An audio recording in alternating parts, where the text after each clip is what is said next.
Well, good afternoon and welcome back to another episode of Visualizing Engagement. My name is Mike Washburn. I'm the Director of Engagement for Participate. We're a social learning company, a team of world class learning designers, and a world class graphic designer as well.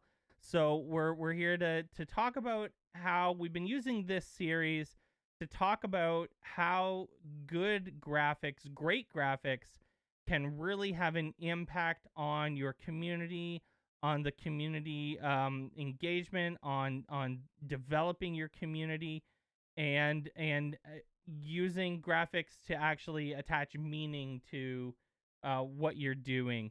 We're really happy to have you. I'm joined by Layla once again.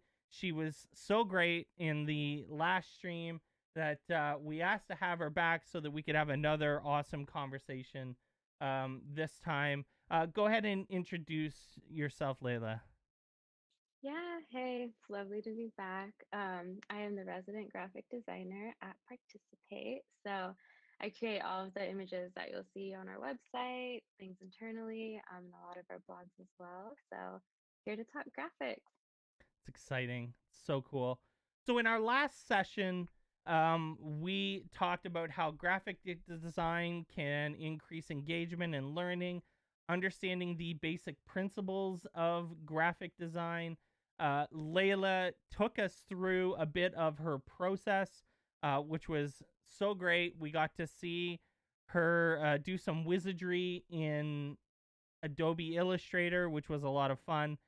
And then I took you through Canva, which is a really cool tool for graphic design that we would highly recommend to anyone who needs a simple tool to create graphics for their communities.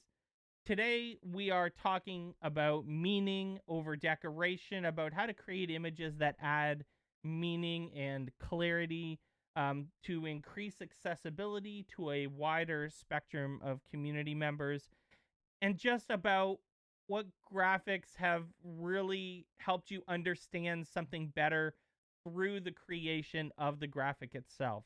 Uh, it's a really interesting topic. I'm excited to get into it. If you join us in 2 weeks on March 10th, we'll be talking about personality and identity with a special guest, Switchpoint's Heather Lagarde. We will be talking to Heather about how she used the Switchpoint brand and graphic design to really create a very powerful community, the Switchpoint community, and to strengthen the connection between her community of practice and the organization as a whole, and how to create images that kind of strengthen the spirit that communicate the spirit of the community. If you join us in a month from now on March 24th, we'll be talking about how to create graphics that strengthen inclusion through more diverse representation, how to invite members to create we'll be inviting our members to create graphics that have more inclusive design in them so that more people feel seen and represented in the graphics that are being used in the community.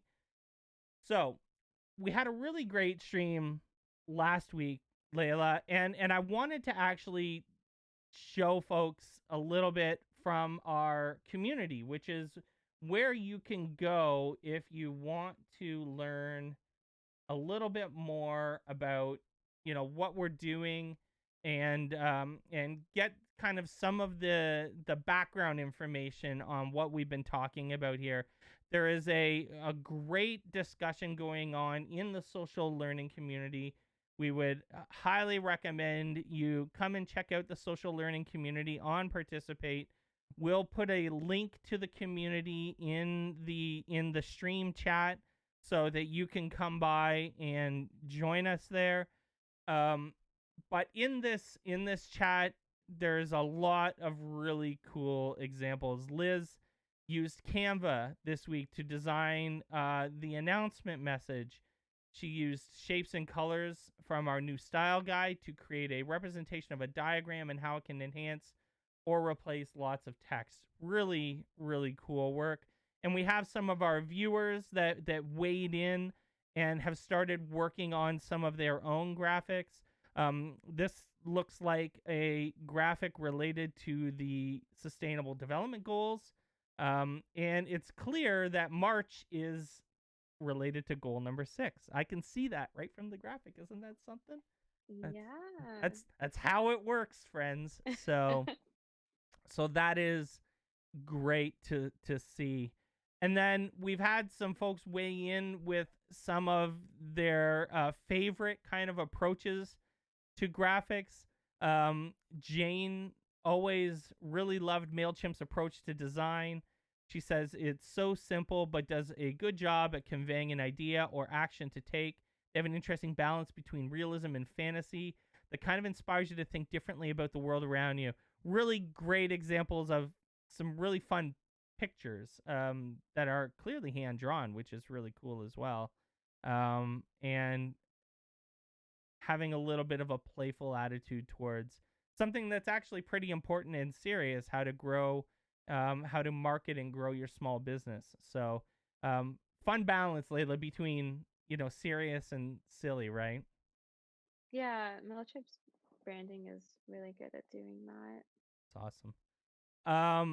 Becky weighed in with some of her boards that she would put up that had a really strong emphasis on graphic design. So these are boards in a classroom. And then Julie with I'll tell you, I am a giant.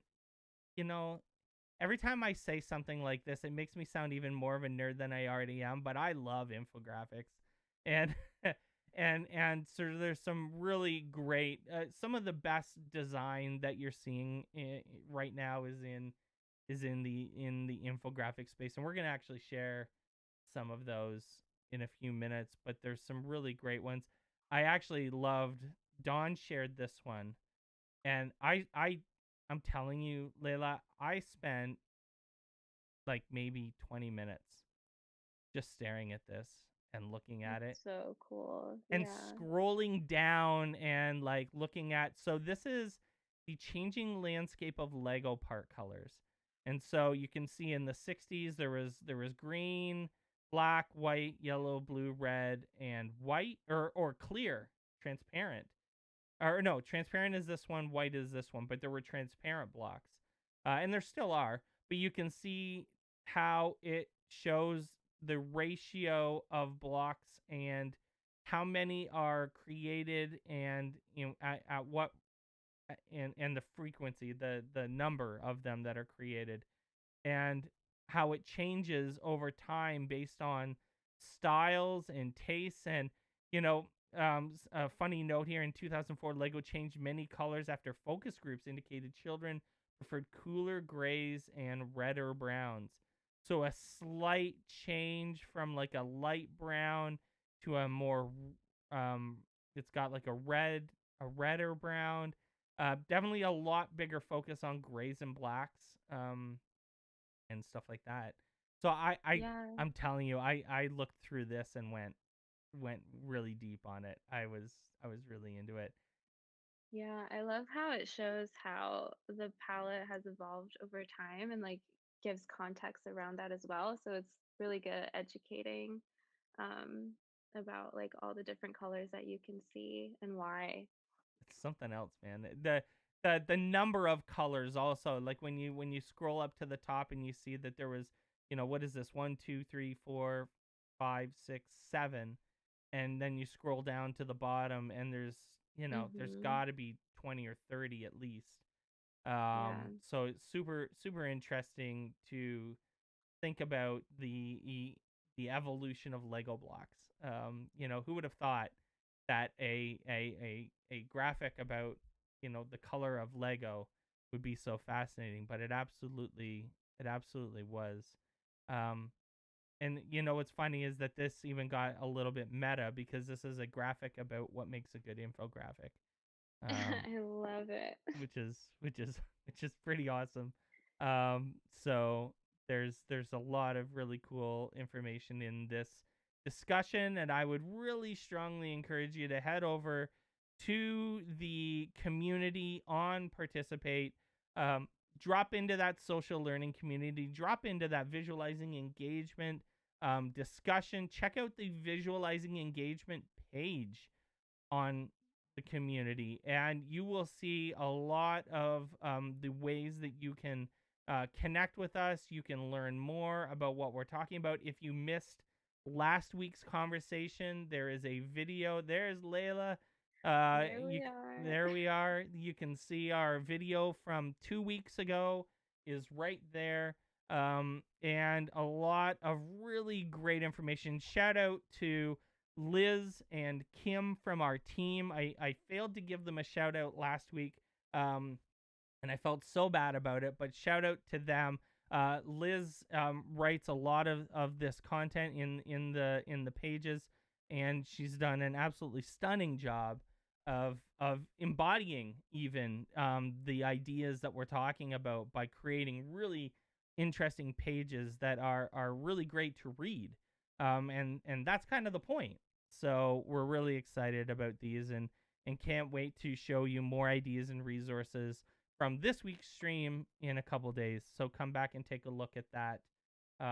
Come back and take a look at that soon.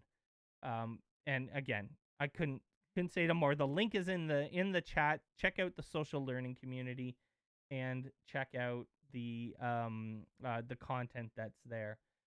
So I thought it'd be fun to share, Layla, some of your favorite graphics and what you think of them, why they're important, why they're meaningful to you, what you like about them, and then I'll share one, and then we're gonna talk about that a little bit and dig into this a little bit. Yeah. So I have this one that I found about graphic design principles, which I think was super relevant to this conversation and also a good way to show a visualization of a concept that you couldn't necessarily understand strictly from communicating verbally or through text. And so this graphic just kind of goes through different elements that you can add to your design and illustrates exactly what they would look like, which I think is super helpful when it comes to explaining concepts that are visual, to have like a visual representation of them, so that it's easy to kind of look at it. And then when you look at it, there's like a visual coherence and you're able to understand it a lot better. And then also apply it to any designs that you're creating. So this goes over some basic principles, unity and harmony, and then points out some, I guess, like sub principles within that. And along with it are visual diagrams, which I think can be really fun and really helpful in displaying messages, especially, for example, when it comes to like this hierarchy section. It can be kind of difficult, like this tree description, for example, when you have trees to display hierarchy of a certain concept, or if you're creating different pathways or roadmaps. So the description here are elements arranged in the order of a tree with the trunk, branches, and sub branches. So you can like make that distinction and correlation with like a tree, like an actual tree that you would see outside. But I think it's also cool to see the representation here. And then you can also apply that to any type of like tree or visual hierarchy that you do want to create. So lots of cool examples on this graphic. Speaking of meta, right? I mean, that's another great graphic on how to create great graphics, which I love. Yeah. And you had another one that you wanted to share, or is that for later? That one's for later. There'll be Oh, more coming. cool. Well, listen, then this gives me the chance to share my graphic that I found. So listen. Oh my goodness. You know, it's funny. I used to make beer, and I used to spend time explaining to people that not everything is an ale or not everything is a lager, and there are big differences between them. And now you can actually see that all in this one graphic that has all of the different types of beer, and where they come from and what styles they are and where others come from. And it just, I was looking around and I was like, wow, this is, if I could have like shown this to friends at some points in various conversations, it would have made my life so much easier explaining that a stout is not a lager, and that a stout comes from an ale, and that an ale and a lager are two entirely different things, and they're not words that can just be used interchangeably. So, anyways, I thought I'd Yeah. share this one. It's pretty fun. Yeah, as Go ahead. someone who knows absolutely nothing about about beer, I feel like it would save you a lot of time and energy and like explaining the differences. You're just like, here's a graphic. Why don't you take a look? I couldn't resist sharing it. It's really fun. So there is a lot of information there. Maybe too much. Maybe this is an example of too much, it being overwhelming. But I mean, maybe that, I don't know. What do you think? Do you think this is overwhelming, or do you think this demonstrates that there are lots of different kinds of beer and they have like a lot of interconnections? Yeah, I mean, when I first saw it, I was definitely a little bit overwhelmed. There is a lot. I think it does speak to and just like point out all the different types that there are. And I love how it shows like the connections and between all of them. I feel like another approach that could be taken is just like honing in on maybe like ales or lagers and then doing those separately so that you can just like focus in on a little aspect of it.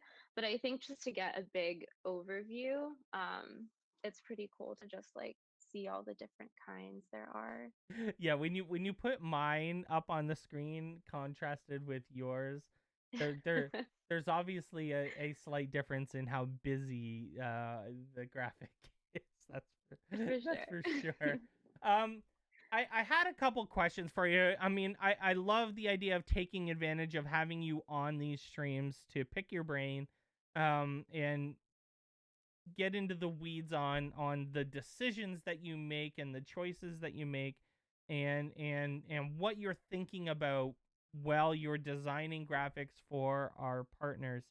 And so I guess the first question that I wanted to kind of talk about was, how do you differentiate between images that have meaning and images that just add decoration, and when to use one and maybe when to use the other? Yeah, so I think something that all visuals do a good job of is that they can be used to hold people's attention. Mhm. Um, but something that we can be mindful of is our purpose in using them. So I think visuals that add meaning are really about communication and that visual communication. So they're used to relay a message that like can't necessarily be understood through words alone, just like your example exactly, where it's showing visually all the different kinds of like beers and how they're connected, so you don't have to use all your time in explaining it. Um, and so I think like another example that I'm thinking of is so your thing is beer, mine is organization. That's something that I'm really into, and Marie Kondo especially. She's the queen of organization. And she has this really particular method for folding clothes so that they take up less space. And so you could explain how to fold things, and for some reason, just like hearing the explanation alone, it would I would still just like end up jumbling everything. But there's an example here that I have of just like the KonMari folding method. And so on this graphic, it kind of shows you visually specifically how to fold things. So you have shirts, you have sweaters, you have jackets. And so just like visually seeing where all the pieces go really Oh helps my to convey the god. message. I know, so much organizing. So yeah, so I think this visual does a really good job of just like explaining that concept, so that you can like easily communicate how to fold things. So that's something that really helps me. Another thing when it does come to visuals is not necessarily everything has to be a static image. So like this example that I'm showing you is just like a static image of how to fold things, but I want to challenge you to just kind of think about how you can show things. So like video is a really big thing. So if you can like convey a message through video or even like sound, so just like challenge your perspective on what kinds of media you can use to convey a message. Um, and then going back to decoration. So visuals that add decoration, they're there to show just some visual interest and variety. So that could be just like adding a border or a quick illustration, but they're not necessarily essential to conveying a message. So you just want to think about what method will be best used for whatever your purpose is. Yeah, awesome. And so what best practices are you considering when you have to choose between where to put something that, has to have a certain convey a certain message, and where do you put something that, just is like flair or style, or and like you might have even touched on this a little bit last week Hmm. when we were designing our logo, right? Yeah, yeah. So something that I think is central to like anything that we do, not necessarily visual design, but really nailing down on the goal of what you're doing and the message or concept that you want to convey. So it always starts there. And then, so that goal can be either to like engage your audience or communicate complex information. You can use images to tell a story, convey emotion, to simplify information. And then also, it's really good for data visualization. So if you Hmm. want to like illustrate impact. And so I think if you like just lay out your goals, see what you want, and then you can kind of figure it out from there. So like if you want to outline processes, flowcharts are really good for that. If you want to convey emotion using photography or illustration. And so when you're kind of like piecing these things together and seeing the best way to communicate your message, then you can kind of like relate it to one of these different methods. And I think going back to whether you want to add flair or use it for a specific message, just remembering to use images intentionally. So like if you have too many visual elements on a certain page, it can be distracting. And then if you aren't fully thinking through what you want your visual to convey, like just going back to the purpose, it can even retract from the message that you're trying to convey. So Mm, you want to be mindful of the message and also your audience and who you're speaking to ensure that the message will like resonate with them and also get your ideas across. right. Oh, that's awesome. And so I was thinking about, we had these two questions, and I was telling you this morning that I had to go for a walk to kind of think about what else to talk about, and I spent the walk thinking about this idea of designing for brand versus designing for your audience. So when you um sometimes you aren't thinking through it well enough. You get caught up in making assets that might show the brand, like your logo and your colors, or whatever, but aren't really considering who the assets are for. And, you know, I guess the punchline of this kind of thought process is that the best brands do both and are well designed and they look good. Um, but they can also be used inclusively and meaningfully and add to what is being said. One of the things that demonstrates this, I think, super well is that when we redesigned our logo, so if anyone didn't know, we redesigned our logo not even 2 months ago, and it's fabulous. But if you actually go to participate.com and go to the blog, you'll see that Layla wrote a whole post about, what our logo means. And so you can see that our logo design had meaning in and of itself.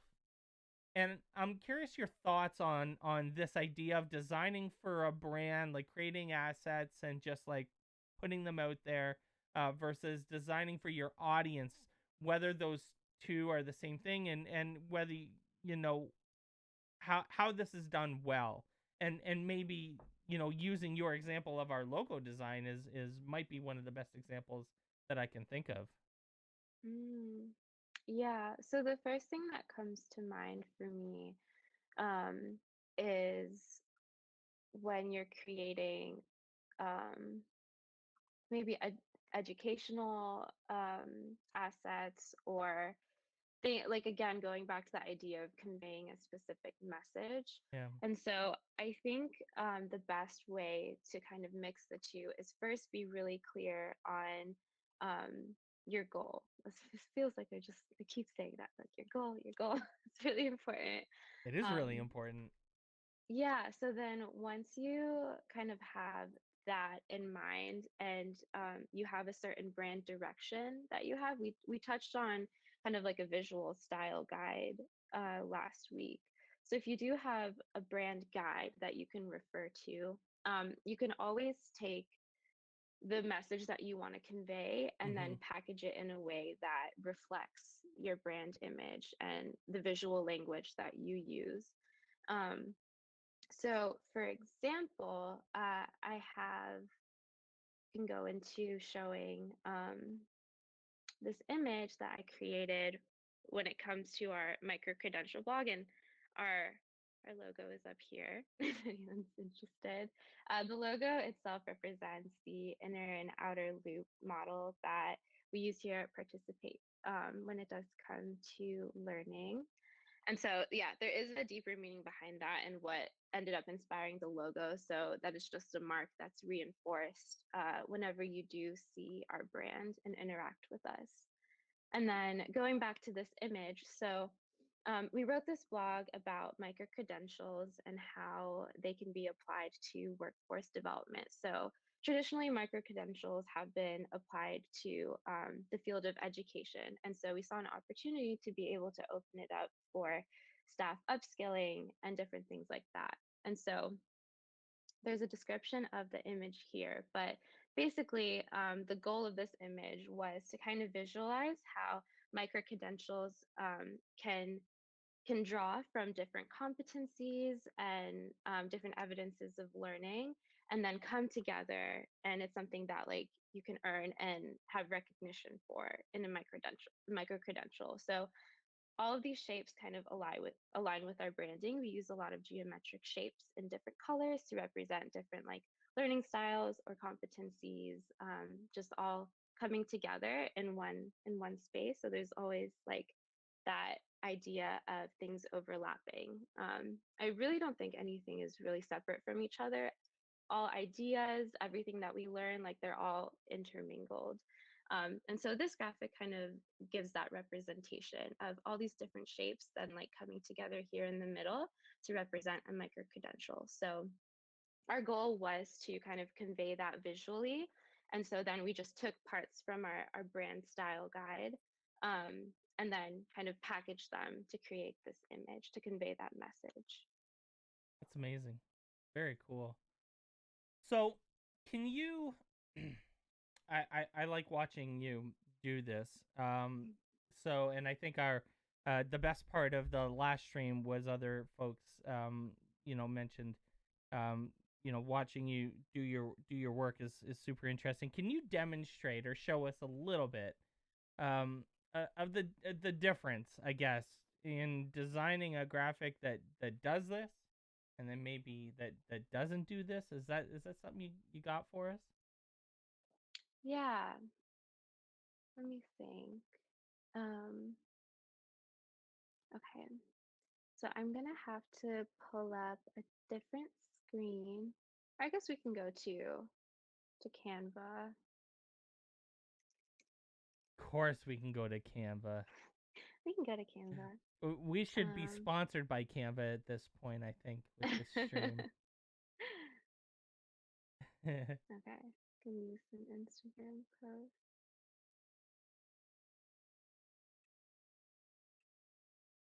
All right. So let's see, what kind of concept do we want to convey? Hmm. Let's think of our goal. Okay. Um, hmm, I would like people to shovel their sidewalks. shovel their sidewalk. I feel like that's something that you could just like tell Can I them. just write Post shovel a your sign, shovel your sidewalk on a sidewalk. note and give it to put it in everybody's door? I feel like that would work. What's like a complicate? What's something that you've been trying to learn about What's lately? something that I how to edit videos for YouTube. That's one of the things that I'm spending a lot of time on. Okay, Making great video. yeah. Okay, so let's see how to edit videos. We'll make this. You know what's an art form, Layla, is making YouTube thumbnails. Mm-hmm. That's actually maybe a good example, like how to make a Yeah. great YouTube thumbnail. I think that there's an art to that, and there's a trick to it, and I'm not there yet, but I want to figure out what the secret is to making a great thumbnail for a YouTube video. How to make a great YouTube thumbnail. Okay. Well, I it definitely has to be eye catching. Hmm. And so Has so to make let's you want to see. click on it, right? It does. Yeah, like that's literally the whole point. Mhm. But I don't think Mhm. you can just write click this video. So it No. has to have probably a catchy title too, right? Yeah, so I think there are multiple things involved with that. So it comes, okay, so let's pretend we're creating an infographic on how to make a great YouTube thumbnail. Oh, nice. And so I'm just gonna throw things together I like it. and let's see what happens. This image isn't cropping. All right, we'll just stay here. Okay, so you have like the title, for example, have an eye-catching title. So we're laying out, I'm going to delete this. Let's lay out the parts that we want to have in here. So you need to have an eye-catching title, and then there's always a graphic with YouTube. Well, I guess this is YouTube thumbnail specifically. Um, have a clickable thumbnail graphic.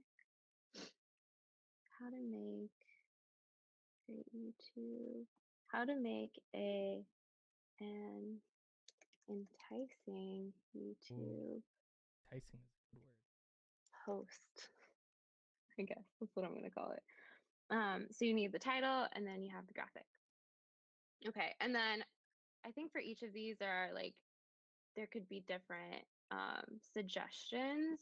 So I feel like urgency always works. So maybe It's related why the with, YouTubers always tell you to smash that like button, yeah, right? you gotta smash it. So word it with urgency. What are some things about titles that you've noticed? Lots of exclamation marks. Okay. Or even all caps, I see All sometimes. caps. It's yelling and exciting, and you All have to caps. watch this video because it's the best thing that your eyes will ever see. Also, everyone watching this, take this with a grain of salt. Um, these are from our observations. I'm not on YouTube, so I'm not quite sure what the psychology would be behind it, but Oh, we got to you I've got to noticed dig these into things it as though. well. There's a thing here. Yeah, I think we're onto something great. Okay, all caps to draw attention, maybe like exclamation points. Okay, so these are three things. You also want to keep things pretty simple. So I would say like 1 to 3 points so that it's not too overwhelming. Not like Have my beer infographic. have a clickable thumbnail graphic. Yeah. So I've seen people like pull maybe screenshots from their videos. So I think whenever there's an image of like a person, you're better to it's more helpful to emotionally connect to that and like feel more enticed to engage with that material. And There's so, always the face of, like, especially if it's like these like YouTubers like PewDiePie and all these people. There's always like this big dumb face of theirs, like with their mouth open, and they're like kinda, and they take a photo of their face, and then it's on there with like. Anyways, I that's include your yeah, face. but I don't think I should. You should put on the infographic big dumb face look. When include your face. I have read that people find, streamers and YouTubers, it's more personal when you include like not a drawing of you but you. So Hmm. that's interesting. Yeah, yeah. When we see like another human, we feel more emotionally drawn to that. Yeah. And so it's easier to connect when you are like showing your own face as opposed to an illustration.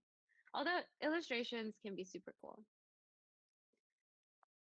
Include your face, and then I've seen people like it looks like a bunch of things are photoshopped, so like they might have some text that's appealing, that's different from the title itself, but it's attention grabbing. Yeah. um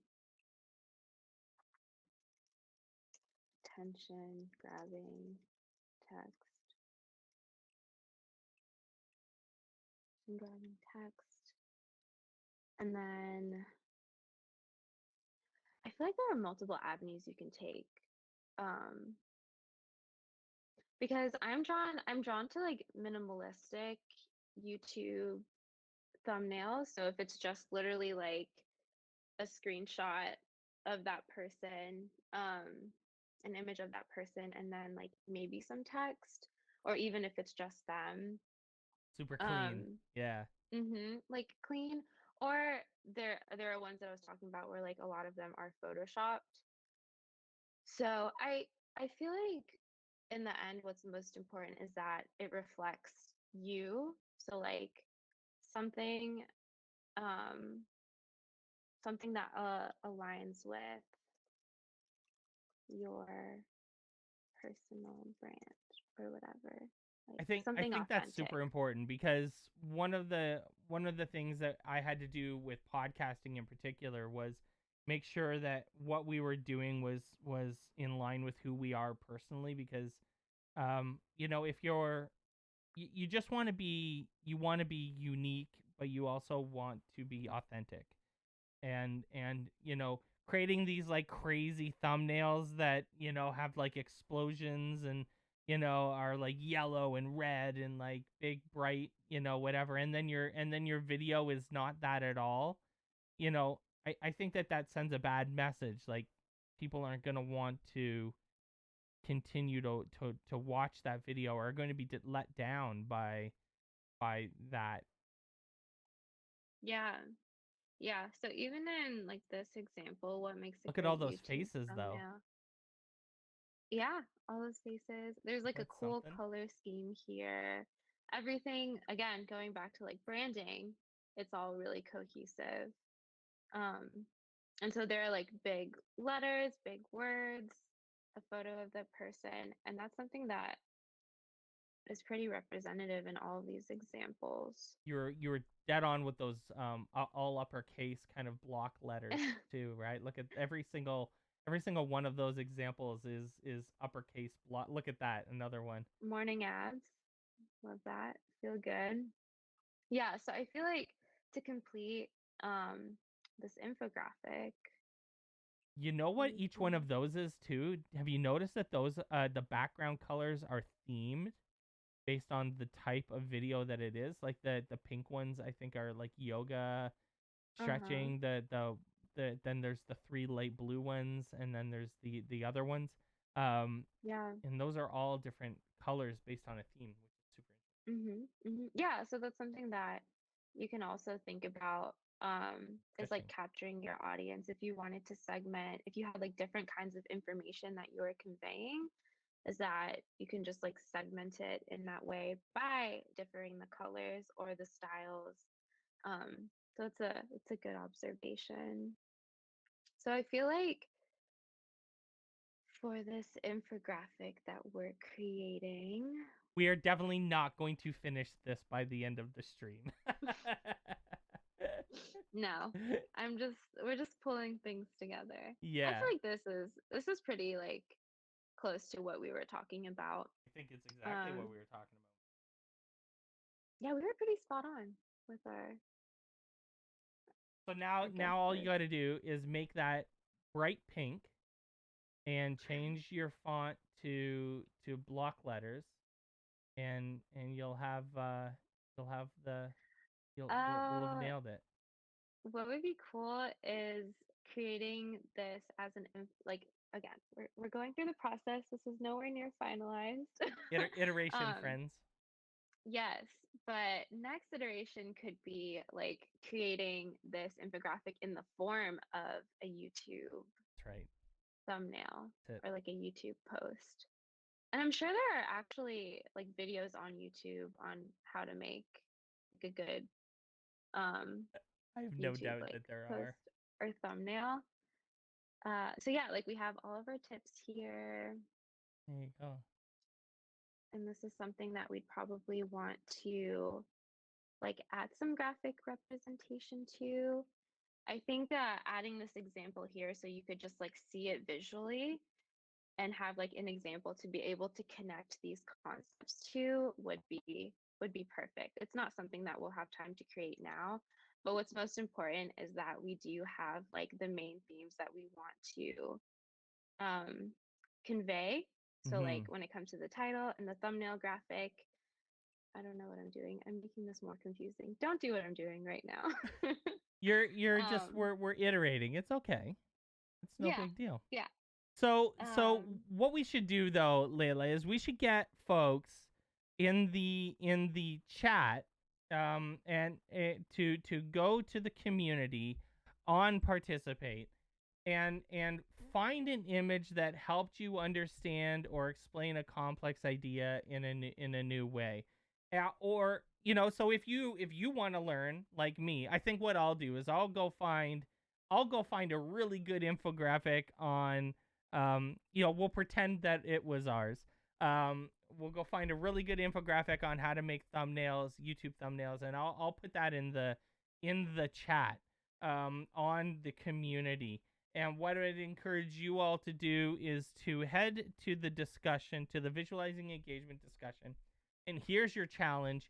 It's to tell us how has an image helped you understand or explain a complex idea in a new way. I'll say that again. How has an image helped you understand or explain a complex idea in a new way? Maybe it's, the hundreds of varieties of beers. Or maybe it's how to make a YouTube thumbnail, or there are tons of great infographics on a lot of the color of Lego. And I would encourage you all to the link is in the chat. Head to the discussion and weigh in.